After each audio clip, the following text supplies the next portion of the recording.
नमस्कार दोस्तों, आज हम लेकर आए हैं आपके लिए बहुत ही खास और महत्वपूर्ण खबरें।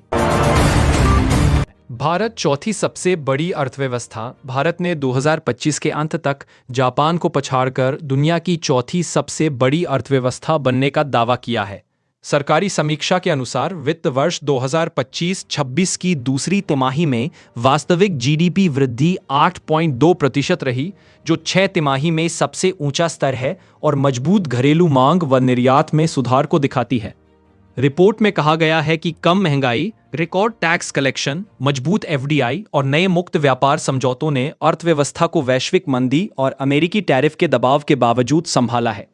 हालांकि विशेषज्ञ चेतावनी दे रहे हैं कि प्रति व्यक्ति जीडीपी अभी भी कई विकसित देशों से काफी पीछे है और रोजगार सृजन, शिक्षा, स्वास्थ्य पर निवेश जैसे क्षेत्रों में निरंतर सुधार जरूरी है ताकि तेज वृद्धि का लाभ समाज के निचले तबकों तक पहुंच सके।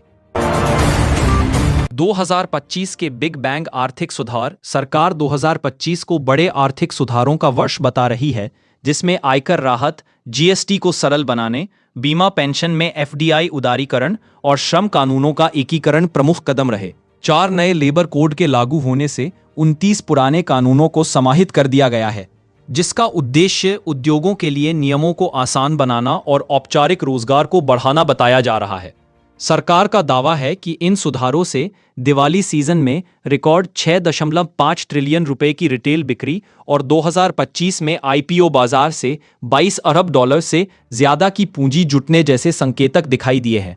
आलोचक हावेवर ये भी कह रहे हैं कि मजदूर सुरक्षा, न्यूनतम मजदूरी और असंगठित क्षेत्र पर प्रभाव को लेकर पर्याप्त बहस नहीं हुई, जबकि विपक्ष इसे कॉरपोरेट फ्रेंडली एजेंडा बता रहा है। भारतीय अर्थव्यवस्था पर सरकारी आर्थिक सर्वे रिपोर्ट। वित्त मंत्रालय की ताज़ा समीक्षा में कहा गया है कि 2025 के अंत तक भारत उच्च वृद्धि और निम्न महंगाई के दुर्लभ संयोजन के साथ साल समाप्त कर रहा है।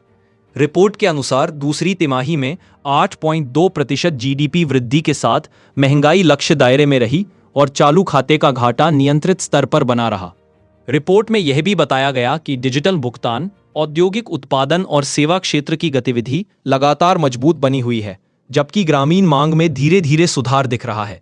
सरकार का अनुमान है कि यदि वैश्विक परिस्थितियां अत्यधिक बिगड़ी नहीं तो आगामी वर्षों में भी 7% से ऊपर की वृद्धि दर संभव है।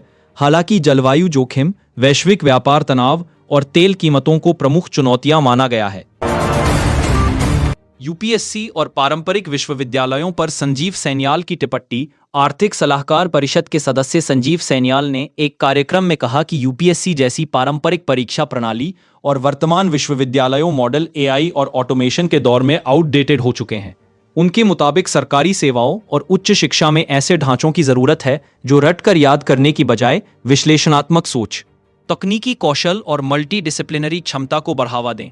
इस बयान के बाद सोशल मीडिया पर तीखी बहस शुरू हो गई, जहां एक वर्ग इसे सिविल सेवा सुधार की दिशा में जरूरी सोच बता रहा है, जबकि कई अभ्यर्थियों व शिक्षाविदों ने इसे लाखों युवाओं की मेहनत को नजरअंदाज करने वाला बताया। सरकार की ओर से औपचारिक रूप से कोई नीति परिवर्तन की घोषणा नहीं की गई है, लेकिन बयान को संभावित भविष्य सुधारों के संकेत के रूप में देखा जा रहा है। उत्तर भारत में घना कोहरा, हवाई यात्रा प्रभावित। दिल्ली एनसीआर सहित उत्तर भारत के कई शहर घने कोहरे की चपेट में हैं, जिससे सुबह के समय उड़ानों और ट्रेनों की सेवाएं गंभीर रूप से प्रभावित हुईं। एयरलाइनों ने यात्रियों को सलाह दी है कि वे एयरपोर्ट के लिए निकलने से पहले एसएमएस और ऐप पर फ्लाइट स्टेटस जरूर चेक करें, क्योंकि विजिबिलिटी कम होने से कई उड़ानें रद्द या लंबे समय के लिए विलंबित हो रही हैं। रेलवे ने भी अनेक ट्रेनों के समय में बदलाव और देरी की सूचना दी है, जबकि सड़क दुर्घटनाओं को रोकने के लिए ट्रैफिक पुलिस ने हाईवे पर अतिरिक्त पेट्रोलिंग और स्पीड लिमिट लागू की है। मौसम विभाग का अनुमान है कि अगले कुछ दिनों तक कोहरा और शीतलहर की स्थिति बनी रह सकती है, जिससे आम जनजीवन पर असर पड़ेगा और स्कूल ऑफिस समय में भी परिवर्तन की आवश्यकता हो सकती है। पाकिस्तान के अल्पसंख्यक बयान पर भारत की कड़ी प्रतिक्रिया। पाकिस्तान द्वारा भारत में कथित अल्पसंख्यक उत्पीड़न पर टिप्पणी करने के बाद विदेश मंत्रालय ने कड़ी प्रतिक्रिया देते हुए इस्लामाबाद के निकृष्ट रिकॉर्ड की याद दिलाई है। प्रवक्ता रणधीर जायसवाल ने कहा कि पाकिस्तान को उपदेश देने से पहले अपने देश में जबरन धर्म परिवर्तन, मंदिरों पर हमले और राजनीतिक दमन जैसी घटनाओं पर ध्यान देना चाहिए। भारत ने आरोप लगाया कि पाकिस्तान आतंकवाद को पालने पोसलने वाला राज्य है और अल्पसंख्यकों के अधिकारों पर बोलने का नैतिक अधिकार नहीं रखता।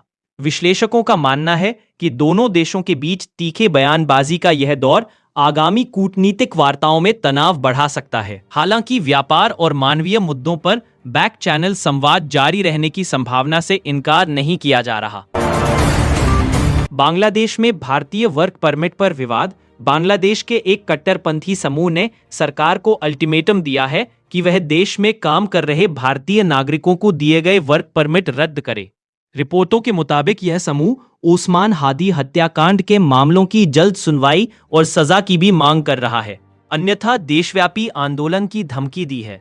ढाका सरकार ने आधिकारिक टिप्पणी से बचते हुए कहा है कि वह कानून व्यवस्था की स्थिति पर नजर रखे हुए है और किसी भी तरह के सांप्रदायिक तनाव को बर्दाश्त नहीं करेगी। विशेषज्ञों का मानना है कि यदि यह मामला भड़कता है तो भारत बांग्लादेश संबंधों और सीमा पार रोजगार के अवसरों पर नकारात्मक असर पड़ सकता है, जबकि दोनों देश कूटनीतिक चैनल के जरिए स्थिति को शांत करने की कोशिश करेंगे। जम्मू कश्मीर में चिनाब पर नया जलविद्युत प्रोजेक्ट मंजूर। भारत सरकार ने जम्मू कश्मीर में चिनाब नदी पर 260 मेगावाट की दुलहस्ती स्टेज 2 जल विद्युत परियोजना को मंजूरी दे दी है। यह run of the river project है जिसे सरकार स्वच्छ ऊर्जा व क्षेत्रीय विकास के लिए महत्वपूर्ण बता रही है और इससे हजारों स्थानीय लोगों को प्रत्यक्ष अप्रत्यक्ष रोजगार मिलने की उम्मीद है। पाकिस्तान ने इस फैसले पर कड़ी आपत्ति जताते हुए भारत पर वाटर वेपनाइजेशन यानी पानी को हथियार की तरह इस्तेमाल करने का आरोप लगाया। हालांकि विशेषज्ञों याद दिला रहे हैं कि ऐसी परियोजनाएं सिंधु जल संधि के तहत अनुमेय है, भले ही संधि पर औपचारिक वार्ता वर्तमान में रुकी हुई हो। भारत ने दोहराया कि वह अंतर्राष्ट्रीय दायित्वों का पालन कर रहा है और पड़ोसी देशों की चिंताओं पर तकनीकी स्तर पर बातचीत के लिए तैयार है। अरावली पर सुप्रीम कोर्ट ने अपनी ही परिभाषा पर रोक लगाई। सुप्रीम कोर्ट ने अरावली पहाड़ियों की पहले तय की गई कानूनी परिभाषा पर रोक लगाते हुए मामले की समीक्षा के लिए नई विशेषज्ञ समिति गठित करने का आदेश दिया है। अदालत ने माना कि पिछली समिति में नौकरशाहों का प्रभुत्व था और पर्यावरण विज्ञान के स्वतंत्र विशेषज्ञों को पर्याप्त प्रतिनिधित्व नहीं मिला था, जबकि अरावली क्षेत्र में खनन, रियल एस्टेट और वनों की कटाई से जुड़े फैसलों का व्यापक प्रभाव पड़ता है। नई समिति अरावली की पर्यावरणीय संवेदनशीलता, भू आकृति और जैव विविधता को ध्यान में रखते हुए ऐसी परिभाषा सुझाएगी जिसे विकास और संरक्षण के बीच संतुलन के रूप में स्वीकार किया जा सके। पर्यावरण कार्यकर्ताओं ने इस निर्णय का स्वागत करते हुए कहा है कि इससे हरियाणा, राजस्थान सहित पूरे क्षेत्र में अवैध खनन और अतिक्रमण के खिलाफ कार्रवाई मजबूत हो सकती है। आरबीआई की डिजिटल पेमेंट फ्रॉड पर चेतावनी। रिजर्व बैंक ऑफ इंडिया ने बैंकों को अलर्ट जारी करते हुए यूपीआई और अन्य डिजिटल भुगतान माध्यमों में बढ़ते धोखाधड़ी मामलों पर चिंता जताई है। हाल के तिमाही आंकड़ों में साइबर फ्रॉड और फिशिंग से जुड़ी शिकायतों में तेज बढ़ोतरी दर्ज की गई है, खासकर फेस्टिव सीजन के दौरान जब ऑनलाइन लेन देन का वॉल्यूम रिकॉर्ड स्तर पर था। आरबीआई ने बैंकों से कहा है कि वे ग्राहक वेरिफिकेशन प्रक्रियाओं को और मजबूत करें, रियल टाइम अलर्ट सिस्टम को बेहतर बनाएं और संदिग्ध ट्रांजैक्शन पर तुरंत ब्लॉक की व्यवस्था रखें। साथ ही ग्राहकों को अनजान लिंक, स्क्रीन शेयरिंग ऐप और केवाईसी अपडेट के बहाने कॉल करने वाले फ्रॉडस्टरों से बचने के लिए लगातार जागरूकता अभियान चलाने की सलाह दी गई है। अगर आपको ये वीडियो पसंद आया हो तो इसे लाइक जरूर करें, अपने दोस्तों और परिवार के साथ शेयर करें। कमेंट में बताएं आपकी कौन सी खबर सबसे ज्यादा प्रभावित करने वाली लगी।